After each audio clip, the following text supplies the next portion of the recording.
So guys, may problema. Wait lang. So guys, may problema kami dito sa bahay namin kasi 'di ba dati first floor yun po yung bahay namin. So ngayon nag second floor kami. Ang problema namin yung mga wirings dito.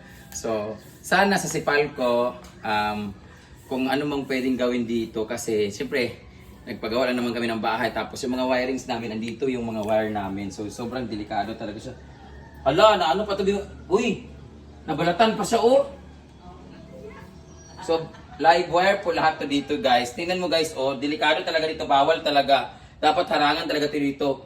Bawal kasi tingnan mo, na ano na siya humaha? Puro copper na nakikita pag nahawiran to. Naku. See? Pa-check nga dahil. Tingnan mo dahil, oh. Ayun yung wirings namin guys. Oh, kitang-kita na po yung ano. Live wire. Uy, mahawakan yan.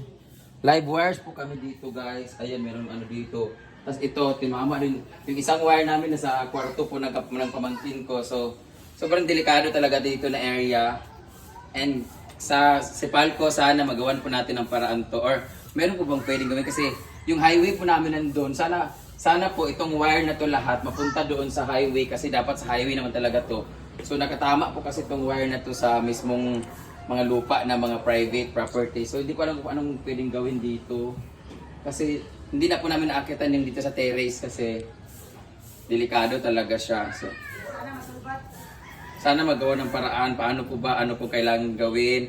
May babayaran ba pag nagpa-change, pag nagpalipat? Doon sa, kasi may mga poste lahat na eh. May mga poste na lahat doon. Ito lang talaga hindi nalipat doon. Paano po ba ito malipat? Kasi delikado talaga siya. So nandito siya sa bahay namin na linya. Hindi ko alam kung sino may kasalanan ba. Kung sino yun nagkakamot po ba na videographer na magulo po yung video niya.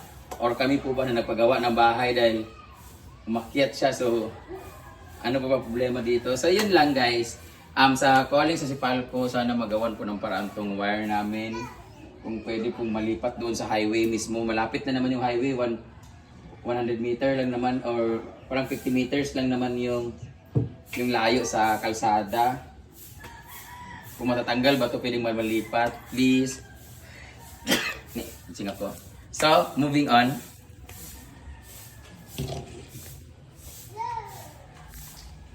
Baba na tayo, video sa din. Ha? Like ka mag-video kasi katul-katul, si kuan-kuan. Wala na kuha na kung kuha na. So, pababa na po tayo guys. Dito naman tayo, tingnan natin yung itsura nila. So, lilinisin to dito. Kasi ito, tatanggalin na itong mga yero na to. Kita niyo may mga bakal pa dito. Hindi lang namin magawa-gawa yung taas talaga yung mga bakal. Lalagyan sana namin ng simento yan dyan. Yung parang, ano ba? Para dito yung may, yung tanggalin, malinis to dito. Tapos ito, patag na to dito. Pag natanggal na, malagyan ng ano ba, bubong na maayos. Hindi namin magawa-gawa dahil sa mga wirings na sa taas nga nakalagay doon.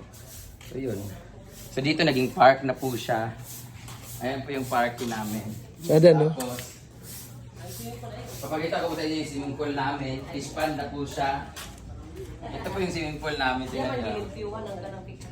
Lahat po ng fake grass namin, kaya ang linis na po ng fake grass din yun. Ang dumi kasi ng fake grass na yan. Nilinis yan lahat at dito yan siya nilinis lahat sa swimming pool. Yung pool namin, lumulutang yung mga fake grass. So, yun lang guys. So, malapit na matapos. Hindi po pala. Tapos na yung sa amin. Yung sa kanila yung tatapusin pa. So, maraming salamat for watching guys. Balik na kami dun sa farm kasi mag-edit pa kami ng mga videos. Thanks so much for watching and God bless you all.